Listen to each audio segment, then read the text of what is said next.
So guys, welcome back to another video. As you can see today, we are ranking all 30 MLB teams on a tier list, and the tiers are as follows. We have the World Series favorites, the postseason locks, playoff hopefuls, mid, bad, and then the dreaded Rockies tiers. We are about almost 50 games into the MLB season. Today I'm going to be ranking these teams based on how they have performed so far this season and also predicting how the rest of their season is going to go. Make sure to leave comments down below where I ranked your team. Also, what I got right, what I got wrong. So let's jump right into this. So the first team up is the Arizona Diamondbacks. I'm going to put the Diamondbacks as a playoff hopeful. They're a team that has a lot of talent. I honestly expected a little more out of them coming into the season. They've kind of sputtered, especially the offense hasn't been as good as I thought. Zach Gallen struggled some. Corbin Carroll is picking it up. My preseason Cy Young prediction has been on fire his last couple of starts, but I think they are a playoff hopeful. Same with the Atlanta Braves. After the 0-7 start, they're about to move 2 games over 500. They are currently beating the Boston Red Sox 6-2 as I film this, as I was just watching that game. But the Braves have done a tremendous job to get back from that 0-7 start, but at the same time, the NL is so loaded that it just makes it tough to climb out of that big of a hole. So they're still a playoff hopeful. The Orioles are horrible. The Orioles could also almost have another team. I mean, they're terrible. I mean, this team has definitely been the most surprising team of the season, good or bad. That's how bad they've been. The pitching has been terrible, but I think the hitting is also overshadowed by how bad the pitching is. So those guys like Adley Rutschman and some of those guys who aren't hitting can thank guys like Charlie Morton and Kyle Gibson for being so terrible, because now they don't get talked about for being bad. The Orioles have all around just been horrible. The Red Sox are teetering pretty close to that mid-tier the way they're playing, but also, again, this is projection based on the rest of the year. The Red Sox are a really talented team. They're about to drop their 5th straight, but they're still playoff hopefuls. They're a really, really good team.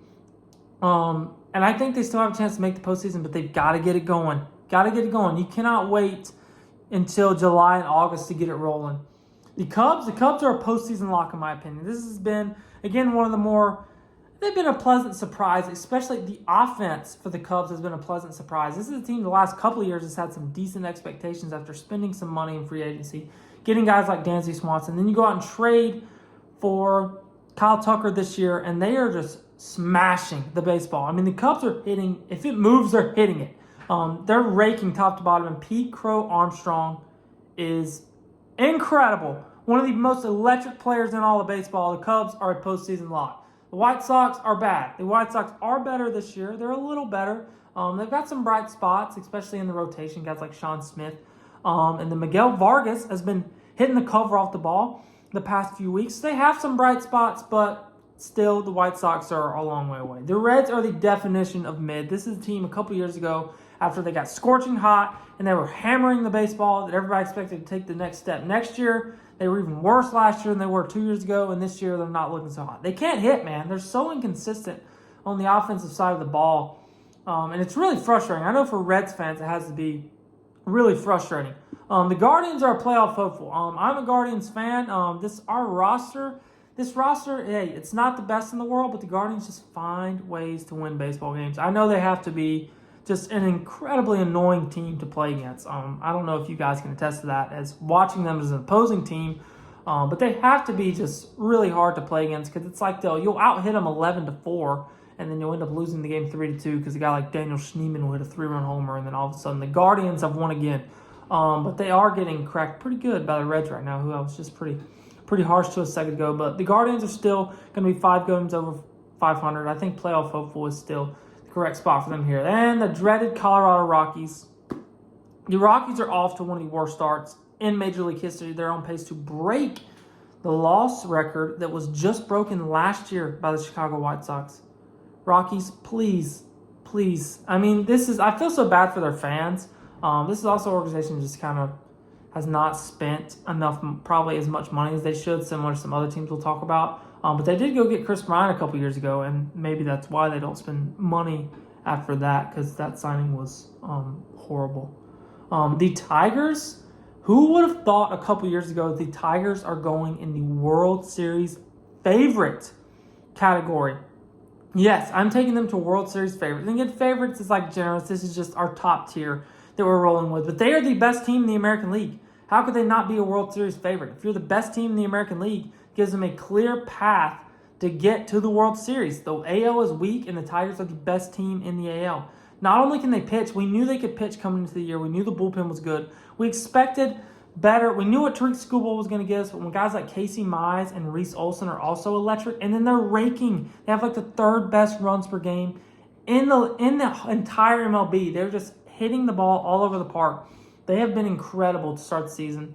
Javi Baez, Spencer Torkelson, those guys stepping up was not on anyone's bingo card coming into this year, but hey, Tigers fans will take it, and it's really fun to watch for those guys. Even as a Guardians fan, got to give the Tigers their flowers.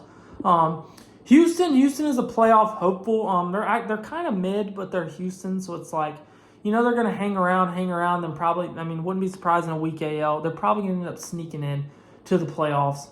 But yeah, this roster is not near what it has been the past, 8-9 years almost. Houston's been good forever. Altuve is not the player he used to be. He's aging. You lose Kyle Tucker. And then you lose Alex Bregman over the offseason. Those are huge blows. Both of those guys are like MVP-type seasons they're putting up. Both those guys are playing incredible. You lose that in the lineup, and then Yordan Alvarez has been terrible. So, and yet they're still 2 games over 500 because, of course, they are. But they're definitely going to go in the playoff hopeful category along with Kansas City. Kansas City, who started the year terrible, a team that I had not high hopes for. I'm not necessarily pulling for them, but a team that I was high on coming into the season. And they really underperformed to start the year, but they've been a lot better. That rotation has picked it up. The rotation we expected to be great has been great, and they've also been hitting a little better. Shout out to Miguel Garcia. He has been outstanding to start the year. So, yeah, they're definitely a playoff hopeful. I think they'll make the playoffs. The Angels are definitely bad. They're pretty horrible. I think that goes without speaking. I feel really terrible for Angels fans. I feel bad for Mike Trout, who is, again, on the IL. And then, again, this one kind of goes without saying, the other LA team. The Dodgers, who are about to square off with the Angels. Angels actually took Game 1 of that series last night. Clayton Kershaw makes his season debut tonight. So, by the time you watch this, Clayton Kershaw would have already pitched. And I'm predicting it right now. Clayton Kershaw goes 5 innings, 2 hits, no runs tonight, 3 strikeouts. That's my predicted line for Clayton Kershaw tonight on 73 pitches. 5 innings, 2 hits, no runs, 3 strikeouts, 73 pitches versus the Angels tonight. So welcome back, Kersh. The Miami Marlins are definitely bad. They're better than they were last year. But they're bad. They have a couple of bright spots in the lineup, guys who have showed up. Like Kyle Stowers is great. He's been playing to like a 900 OPS so far this year. But they're bad. The Marlins, again, have a long way to go. A team that actually a couple years ago had a bright future. Look at all these arms they have, and then now all those guys are just gone. Sandy Alcantara's back from Tommy John. He's not the same pitcher, at least so far. I really hope you can get going. We're all pulling for you. But it just has not been good so far. The Milwaukee Brewers are the definition of mid this year. They're a team that always kind of plays above their talent. And they lose Willie Adames, and I think it's just been a little bit too much for them. They can't hit. Yelich is really struggling. The pitching hasn't been as good as it normally is. I still somewhat believe in Milwaukee, think they could maybe make a playoff push, but the NL is just too good. If they were in the American League, we might have them in this playoff hopeful category. Their record would also probably be better, but they're not. They're in the National League, so we're going to put them firmly in the mid category with basically probably the rest of the NL Central besides the Cubs, let's for being honest here. The Twins are definitely a playoff hopeful, borderline playoff lock. They're about to win, I believe, their 13th straight game. Didn't see this coming after the start of the year. They started the year terribly.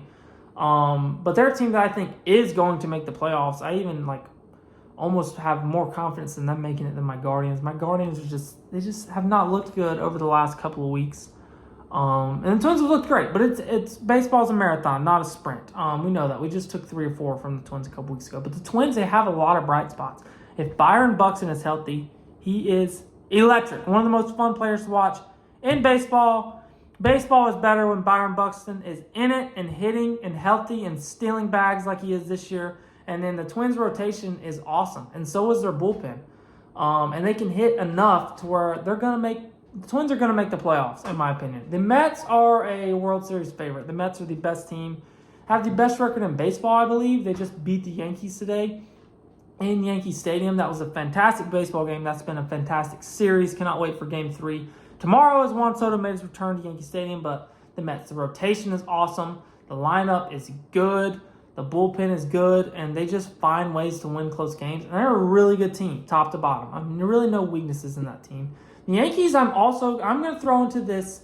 I was thinking about the World Series favorite. I'm going to throw them into a postseason lock. The Yankees are going to win the AL East, in my opinion. The Yankees have statistically the best offense in baseball, even though they do have some holes in that lineup. The rotation is solid, minus their fifth starter, who's been getting some trouble with Will Warren. And Carlos Carrasco early in the year really struggled, but he's been DFA'd since. But yeah, the Yankees are still a really good team, even without Juan Soto. Devin Williams is starting to pick it up. Max Fried is maybe the leading candidate for Cy Young right now. The Yankees are still a great baseball team. They're definitely a postseason lock. I don't know how many people would have thought this coming into the year, but I'm going to give the A's the benefit of the doubt. They've lost a few games in a row recently, but as a playoff hopeful in a weak AL, and the A's rake, man, they can't pitch for anything. The starting rotation it's bad. It's pretty bad, but they rake. Guys like Tyler Soderstrom, Jacob Wilson, those young guys. The A's just always find a way, man. I mean, it seems like they always have talent. Like, the past, 15 years, minus, the 3 before this, it seems like the A's have always been in the mix, and they just always have talent coming through. It's just, I really hope they can hold on to these guys. You see all these guys scattered throughout the major league that used to be A's, that the A's didn't pay and didn't hold on to, and you just hope it doesn't happen with these young guys. A's, please spend some money, keep these guys around. This could be an incredible core. They did pay Brent Rooker. He went out and got Severino this offseason. I know they were forced to spend some money, but still, that you have a great core. Go out and get some pitchers, and this team could be a problem a couple years from now. The Philadelphia Phillies, in my opinion, are a World Series favorite. I know they're not playing the best right now, but I still think they're in that upper echelon of teams in the MLB. I think they're loaded. I think they're one of the best teams in the MLB. The lineup's good. The starting pitching is fantastic. The bullpen is not so great, though. The bullpen is what scares me. I definitely think they need to go out and get an arm or two at the deadline. And again, this is me predicting kind of what's happened so far and what's going to happen. I think Philly's really going to pick it up. Wouldn't even be surprised if they chase down the Mets. But I think Philly's outstanding. This is a little bold maybe based on how they've played so far, but they're starting to play better recently. The Pirates are going in the Rockies tier. I know the Rockies tier is named the Rockies, so you assume that it would be just the Rockies, but the Pirates, this could be the Pirates/Rockies tier. I obviously know that the Pirates aren't near as historically bad as the Rockies, but the Pirates are just so frustrating. The front office won't spend any money. Their lineup, which we knew was going to be feeble going into the year, and you go out and get no bats, and then you have this rotation with Paul Skeens. Just trade Paul Skeens already. I know you have 5 years of control left. Just trade him. Just do us MLB fans a favor and trade him. I feel terrible for Pittsburgh fans. It's awful. I thought I had about as a Guardians fan, watch them spend no money, but Pittsburgh is just the next level of just refusing to spend money. The San Diego Padres, in my opinion, are again one of those top tier teams. They are a World Series favorite, in my opinion. This team can win the World Series. Fernando Tatis, I think, is going to win NL MVP this season. He is outstanding. Their rotation is good. They have a couple of guys like Dylan Cease hasn't even really got going yet. King is incredible. He's one of the best, more underrated pitchers in the MLB. I think the Padres are great. And I think they can win a World Series. I think the Giants are a postseason lock. I'm so happy for the Giants. I've always really enjoyed the Giants. I want to get out there and watch a game someday. But this is a team that's been willing to spend over the past couple of years. They paid Matt Chapman this offseason. You go out and get Willie Adames. He's starting to pick it up. Jung-Ho Lee they went out and got as a free agent from Korea a couple years ago. And he has been great this season. You go out and get Robbie Ray, who's been great. Verlander's starting to throw it a little better.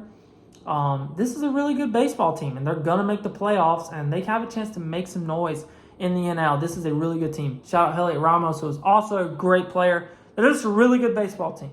Seattle, I'm going to put in that playoff hopeful tier. I think Seattle is going to make the playoffs. I think they're going to win the AL West. But I'm not going to put them as a lock because they still scare me. I still could see Seattle getting into one of those funks in August and September when they're hitting 180 as a team, and then they lose 9 out of 10 and miss the playoffs. So that's why I'm still keeping them as a hopeful.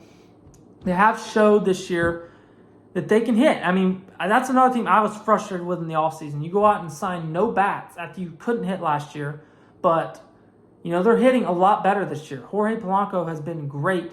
J-Rod is starting to pick it up a little bit.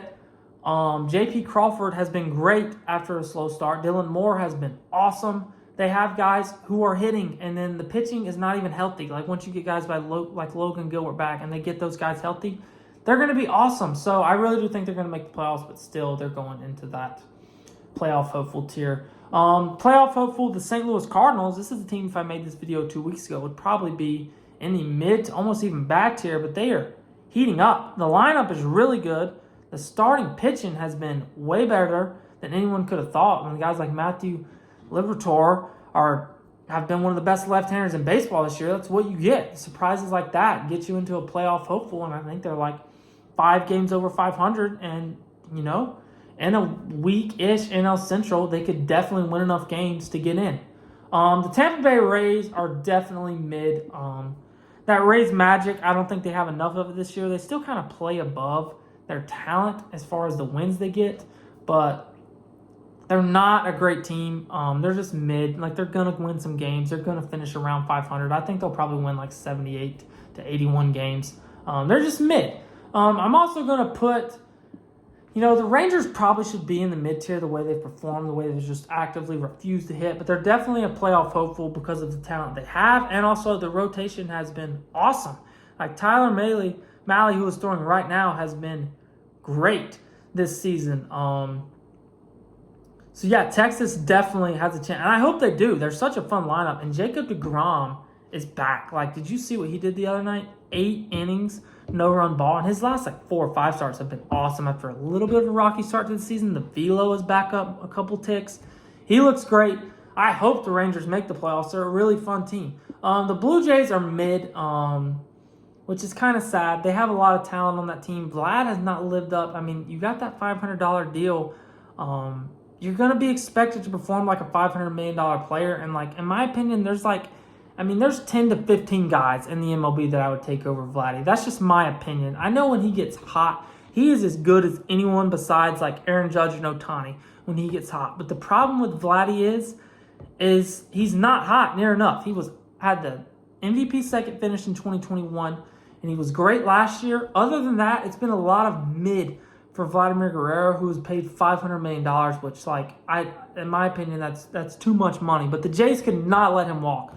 A guy who came up through their system. They've missed out on all these big free agents, so I get it. The fans love him, and also he's a guy who has so much potential, but he just hasn't lived up to getting paid that much, even after the great year last year. And this year, I think he has a sub-800 OPS with 5 homers. That's just not what you do when you get paid $500 million. I could have won the same thing about Soto, but at least Soto, Soto's heating up a little bit, and the OPS is near 900. Soto, even when he's playing bad, that's what he puts up.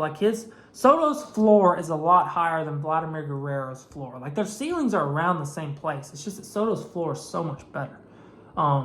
Sorry for getting off on that tangent. I mean, Vladdy's a great player, but respect to him for getting that much money. And then the Nationals are back. The Nationals have a lot of exciting players. Dylan Cruz, please get going.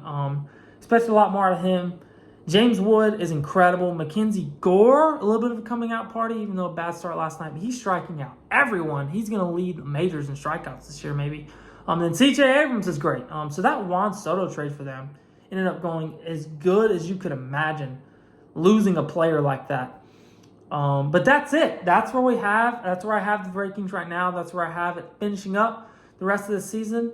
If you enjoyed this video, please make sure to subscribe and like this video. For more videos like this, we're coming out with multiple videos a week all throughout the summer for all types of sports, not just baseball. And thank you guys so much for watching this video.